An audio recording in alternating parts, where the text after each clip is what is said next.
नमस्कार दोस्तों, मेरा नाम रविशंकर है और हम आज इतिहास का एक महत्वपूर्ण टॉपिक सिकंदर की भारत विजय अभियान के बारे में चर्चा करेंगे। यह परीक्षा के दृष्टिकोण से बहुत ही महत्वपूर्ण है। तो आइए इस टॉपिक पर चर्चा करते हैं। देखिए, ये नाम आता है एक सिकंदर। सिकंदर जो है, इनका जो जन्म है, पहले इनके परिचय में देखते हैं। इनके परिचय में देखते हैं, इनका जन्म हुआ है 356 बीसी में, ईसापुर में। और इनके पिता हैं, उनका नाम है फिलिप, और जो माता थी उनका नाम है ओलंपिया। इनके बचपन से ही इनका जो सर्वाधिक प्रभाव रहा है वो इनके गुरुदेव अरस्तु का रहा है। देखिए, गुरु का है हमारे जीवन में, गुरु का बहुत ही महत्वपूर्ण योगदान होता है। जैसे चंद्रगुप्त मौर्य नहीं होते अगर चाणक्य उनके गुरु न होते। इसी तरह हमारे जो टॉपिक के हैं सिकंदर, उनके जीवन पे भी उनके गुरु अरस्तु का बहुत प्रभाव रहा है। अरस्तु, जिन्हें हम जीव विज्ञान और जंतु विज्ञान के जनक के नाम से भी जानते हैं। गुरुओं के क्रम में देखते हैं, जिस तरह सिकंदर के गुरु हैं अरस्तु, उसी तरह अरस्तु के गुरु हैं प्लूटो, और प्लूटो के गुरु हैं सुकरात। राजनीतिक रूप में देखिएगा तो महात्मा गांधी के गुरु है गोपाल कृष्ण गोखले, और गोपाल कृष्ण गोखले के गुरु है एमजी रनाडे। तो अभी हम चर्चा कर रहे थे गुरु का क्या प्रभाव पड़ता है। यह मेधावी तो थे ही, लेकिन इनकी मेधा को जो आगे बढ़ाएं वो इनके गुरुदेव अरस्तु बढ़ाएं। सिकंदर का भारत विजय अभियान जो हमारा टॉपिक है उस पर ही है, फोकस कर रहे हैं। तो इनकी जो भारत विजय जो अभियान शुरू होती है, वो भारत में इनका जो प्रवेश होता है वो होता है खैबर दर्रा से होकर, खैबर पास से होकर। ठीक है, दो पहाड़ियों के बीच के स्थान को दर्रा कहा जाता है। इनका जो ये अभियान शुरू होता है वो 326 बीसी में भारत विजय अभियान शुरू होता है। कई बार परीक्षाओं में क्वेश्चन पूछा गया है कि सिकंदर का भारत विजय अभियान कब से शुरू हुआ है, तो वो 326 बीसी में ईसापुर में शुरू हुआ है। फिर देखते हैं, जब यह भारत विजय अभियान के लिए आते हैं तो इनका पहला सामना जो होता है वो होता है आम्भी से, राजा आम्भी से, जो कि तक्षशिला के शासक थे। और राजा आम्भी ने क्या किया, इनकी अधीनता को स्वीकार कर लिया। इस तरह राजा आम्भी से इनकी कोई लड़ाई, कोई युद्ध नहीं हुआ, क्योंकि वे स्वेच्छा से ही इनकी स्वाधीनता को स्वीकार कर लिए। नेक्स्ट देखते हैं, एक और राजा है जो इनकी अधीनता को स्वीकार करते हैं, जिनका वर्णन बहुत कम है इतिहास में, वो है शशिगुप्त। इस तरह से अगर प्रश्न पूछा जाएगा कभी भी, यह बताइए कि सिकंदर की जो अधीनता स्वीकार करने वाले पहला शासक थे वो कौन थे, तो आम्भी के बाद किसने अधीनता स्वीकार किया, तो शशिगुप्त। और शशिगुप्त के बाद जो आगे बढ़ते हैं तो इनका सामना होता है झेलम नदी के तट पर राजा पौरु से। और राजा पौरु से जो होता है लड़ाई, यह लड़ाई हमारे इतिहास प्रसिद्ध लड़ाइयों में एक लड़ाई शामिल हो गई। इस लड़ाई को कई नामों से जाना गया है, क्योंकि राजा पौरु के साथ युद्ध होता है, इसलिए इसका नाम रखा गया है पौरुष का युद्ध। फिर यह लड़ाई को कहा गया है हाइडेस्पीज की लड़ाई। हाइडेस्पीज वर्ड है, यूनानी शब्द है, जिसका मतलब होता है झेलम, और यह झेलम नदी के तट पर लड़ा गया था, इसलिए इस युद्ध को हाइडेस्पीज के युद्ध भी कहा गया है।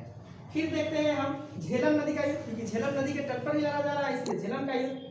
और इसको कर्री के युद्ध से भी के नाम से भी जाना गया है। तो सिकंदर और राजा पौरुष के बीच जो लड़ाई हुई है उनको कितने नामों से जानेंगे, तो पौरुष की लड़ाई, पौरुष का युद्ध, हाइडेस्पीज का युद्ध, झेलम का युद्ध, कर्री का युद्ध, और एक वितस्ता का युद्ध। इतने नामों से इस युद्ध को जाना गया है।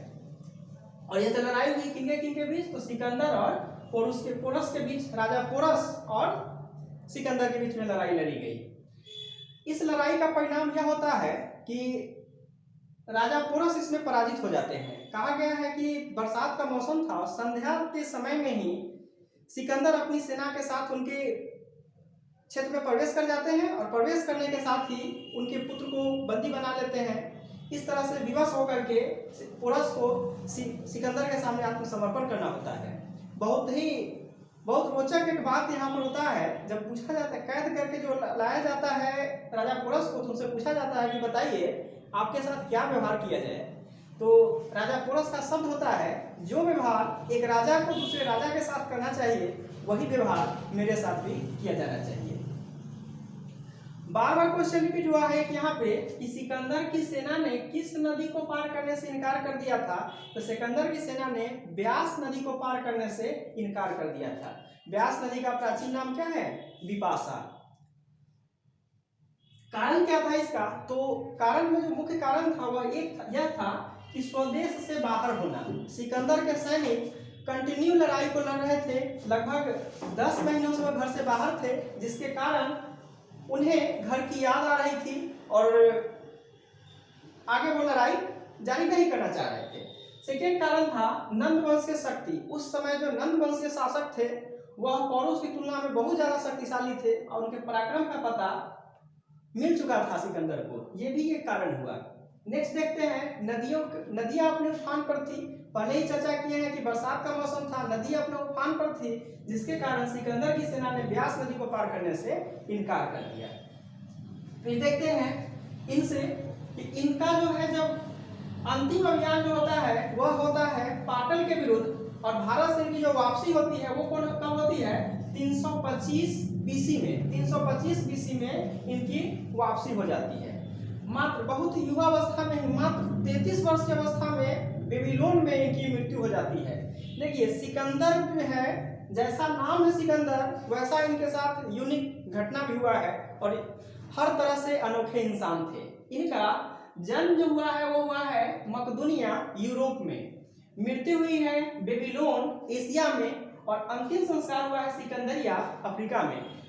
दोस्तों एक बात यहाँ याद रखिएगा, सिकंदरा अकबर का है सिकंदरा, और यहाँ हम देख रहे हैं सिकंदर का सिकंदरिया अफ्रीका में। इसका डिफरेंस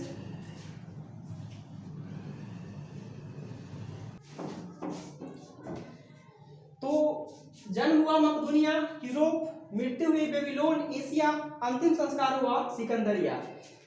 इनका 2 सेनापति भी रहा। एक रहा है थल सेनापति जिनका नाम है सेल्वस निकेटर, और एक रहा है जल सेनापति जिनका नाम है निर्याकस।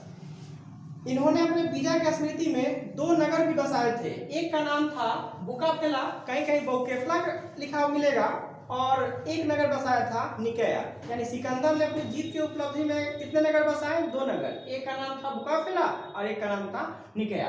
एक बार इसको रिवाइज कर लेते हैं।